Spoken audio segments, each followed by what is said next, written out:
बंगाल में विधानसभा चुनाव के बाद भड़की हिंसा पर सियासत गर्म है। बीजेपी ने टीएमसी और मुख्यमंत्री ममता बनर्जी के खिलाफ राज्य भर में मोर्चा खोल दिया है। वहीं केंद्रीय गृह मंत्रालय भी इस बार बंगाल हिंसा पर सख्त है और हिंसा की जांच के लिए केंद्रीय टीम बंगाल पहुंची है। बंगाल में बीजेपी कार्यकर्ताओं की हत्या और हिंसा से फिल्म अभिनेत्री कंगना रनौत भी नाराज हैं। कंगना ने हिंसा के लिए मुख्यमंत्री ममता बनर्जी और उनकी सरकार को जमकर कोसा। इसके साथ उन्होंने ममता बनर्जी के लिए आपत्तिजनक शब्दों का इस्तेमाल किया था। उसके बाद टीएमसी ने कंगना के खिलाफ एक्शन ले लिया है। कंगना के खिलाफ टीएमसी ने एफआईआर दर्ज करा दी है। टीएमसी के प्रवक्ता रिजू दत्ता ने उनके खिलाफ नफरत फैलाने के आरोप में पुलिस रिपोर्ट दर्ज करवाई है, जिसकी कॉपी उन्होंने ट्विटर पर शेयर की थी। कंगना पर समुदायों के बीच नफरत फैलाकर सांप्रदायिक हिंसा के लिए उकसाने और मुख्यमंत्री की छवि खराब करने के आरोप है। हालांकि इसके बाद भी कंगना और टीएमसी के बीच विवाद थमने का नाम नहीं ले रहा है। कंगना ने इस बार इंस्टाग्राम के जरिए ममता बनर्जी पर हमला बोला है। इंस्टाग्राम स्टोरी के जरिए कंगना ने अपने एफआईआर की फोटो शेयर करने के साथ लिखा कि खून की प्यासी मॉन्स्टर ममता मुझे अपनी ताकत से खामोश करना चाहती हैं। एक दूसरे इंस्टा स्टोरी पोस्ट में कंगना रनौत ने अपना गुस्सा जाहिर करते हुए लिखा कि खून बहाने से रोकने के लिए कहने पर ममता सेना मेरे खिलाफ एक्शन ले रही है। आपको बता दें कि पश्चिम बंगाल में हुए विधानसभा चुनाव की मतगणना के बाद राज्य में हिंसा की खबरें आ रही थी। कई बीजेपी नेताओं ने आरोप लगाए थे कि टीएमसी कार्यकर्ता बीजेपी कार्यकर्ताओं पर हमले कर रहे हैं।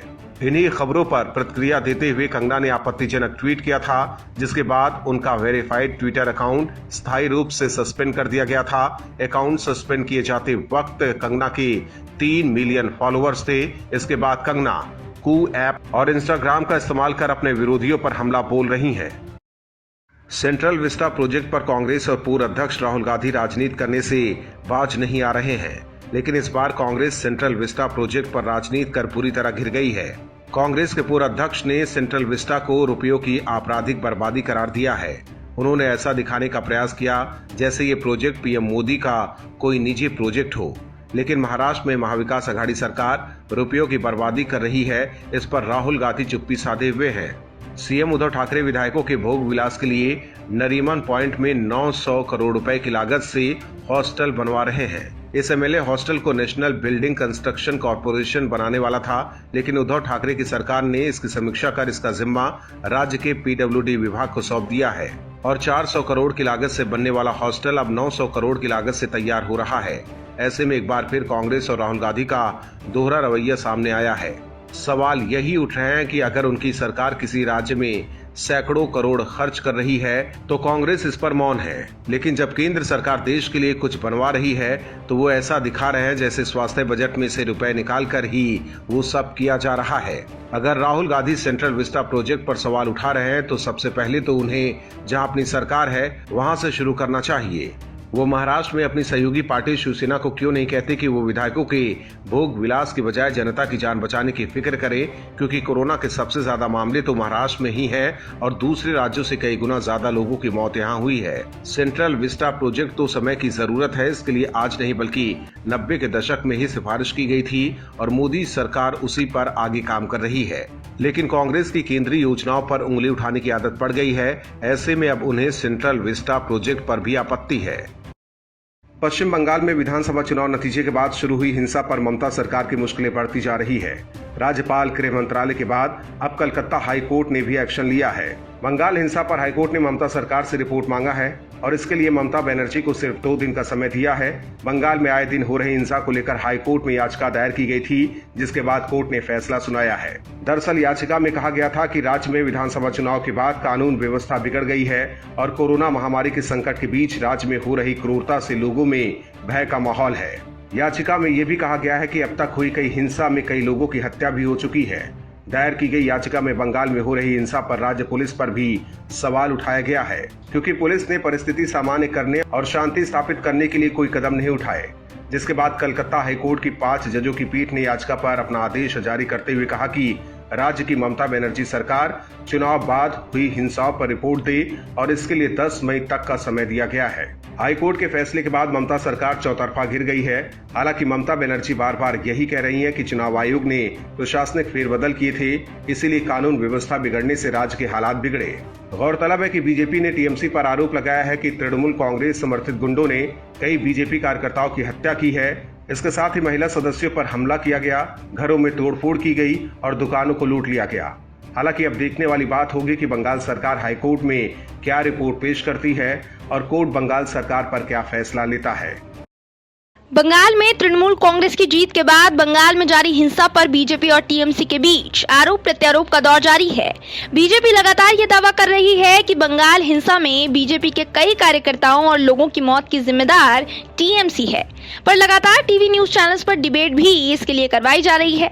ऐसी ही डिबेट आज तक के शो दंगल में रखी गई, जहां चित्रा त्रिपाठी ने टीएमसी प्रवक्ता मानव जायसवाल से सवाल किया कि बंगाल में जो लोगों के घर तोड़े जा रहे हैं उसे रोकने की जिम्मेदारी आपकी है।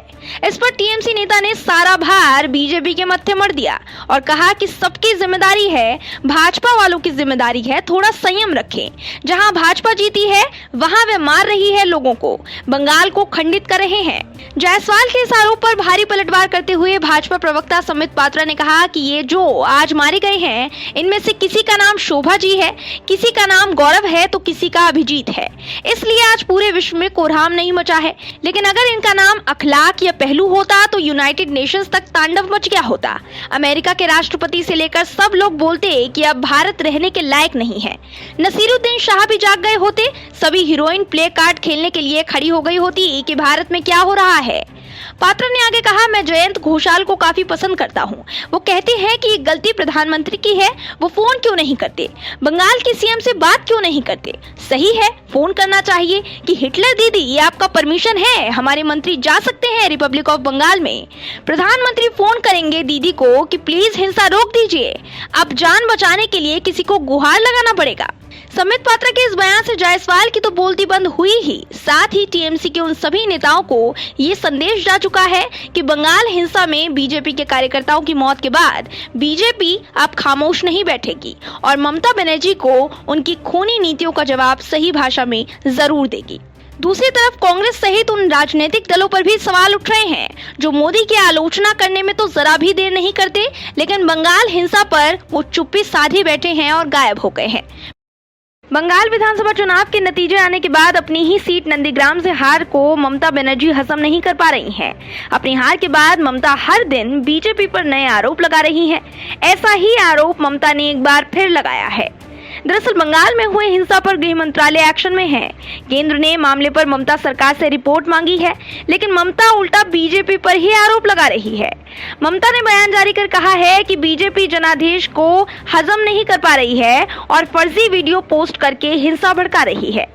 ममता ने कहा कि अगर निर्वाचन आयोग ने सीधे सीधे बीजेपी की मदद न की होती तो वे 30 सीटें भी नहीं जीत पाते। इस चुनाव में निर्वाचन आयोग के सामने कुछ स्थानों पर छेड़छाड़ हुई। ममता बनर्जी ने कहा कि देश में कोविड-19 संकट केंद्र के पिछले 6 महीनों में कोई काम न करने का नतीजा है, क्योंकि केंद्रीय मंत्री और नेता बंगाल पर कब्जा करने के लिए रोज राज्य में आ रहे थे। उन्होंने कहा, बंगाल में दोहरे इंजन वाली सरकार बनाने के लिए उन्होंने भारत को बर्बादी की कगार पर धकेल दिया। पिछले 6 महीनों में केंद्र सरकार ने कोई काम नहीं किया और वे बंगाल पर कब्जा जमाने के लिए रोज यहां आते थे। ममता ने कहा कि केंद्रीय बलों के कर्मी कोविड-19 की आरटी-पीसीआर जांच कराए बिना चुनावों के दौरान राज्य में तैनात थे, जिससे संक्रमण फैला। ममता के आरोपों के बाद सवाल ये है कि अगर उनके पास सबूत है तो कार्यवाही क्यों नहीं कर रही है, क्यों सिर्फ विपक्ष की तरह बीजेपी पर ही ये आरोप लगा रही है। दूसरी तरफ ममता के इस बयान से परे गवर्नर जगदीप धनखड़ ने भी ममता को एक चेतावनी दे दी है। धनखड़ ने मुख्य सचिव को उनसे मुलाकात करने का निर्देश देते हुए कहा है कि राज्य के गृह सचिव ने उन्हें चुनाव के बाद हुई हिंसा से जुड़ी कानून व्यवस्था की रिपोर्ट नहीं भेजी है। धनखड़ ने ट्वीट कर कहा कि मुख्य सचिव को आज शाम 7 बजे से पहले मुझसे मुलाकात करने को कहा गया है, क्योंकि गृह विभाग की SCS ने चुनाव के बाद हिंसा के संबंध में कानून व्यवस्था पर स्टेटस रिपोर्ट पेश नहीं की है। वहीं दूसरी ओर राष्ट्रीय महिला आयोग के मुताबिक पश्चिम बंगाल में हिंसा के बाद हालत का जायजा लेने पहुंची उसकी एक टीम ने ये पाया कि कई महिलाओं को बलात्कार की धमकियां मिल रही हैं और वे अपनी बच्चियों को राज्य के बाहर भेजना चाहती हैं।